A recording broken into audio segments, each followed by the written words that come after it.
Hey, so canine cough has reared its ugly head in a lot of our daycares. One thing I want to talk to you about is something that maybe a lot of us don't think about, right? We talk about filtering our air and we talk about making sure everybody has their canine cough vaccinations and which vaccination is better, the oral, the intranasal, the injectable. So one of the key things to think about is exhausting out your dirty air. So a lot of HVAC systems don't actually have fresh air returns where they're actually returning the air to the outside. They might have a fresh air intake.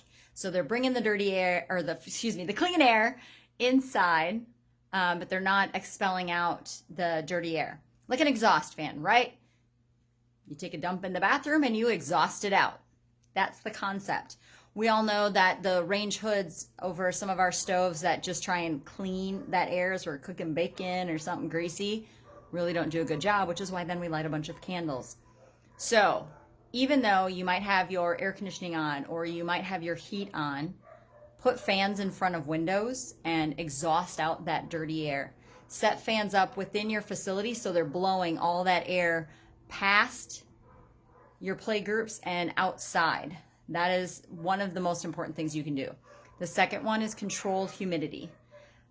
Humidity will hold a virus and allow it to live longer outside the body. So yes, you're exhausting air, which might be letting some humidity in, but try and run dehumidifiers and take out as much of that moisture as humanly possible.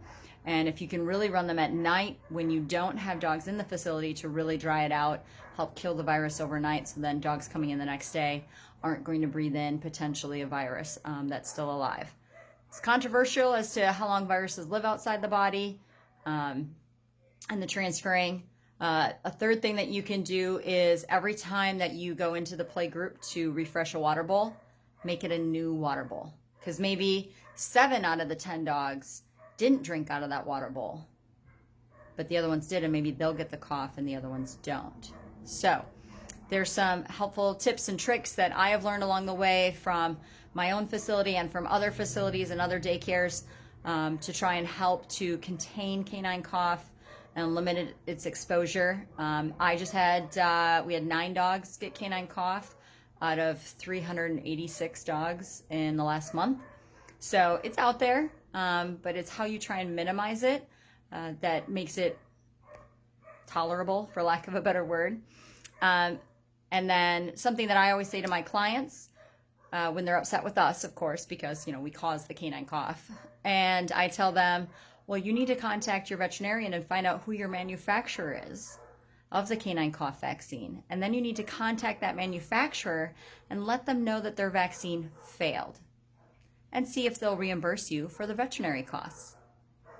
One way to get a better vaccine, and also one way to kind of make them understand they got the vaccine, it didn't work, not our problem, and all the things that we're doing to try and mitigate the canine cough. So, a couple tips, tricks for the day.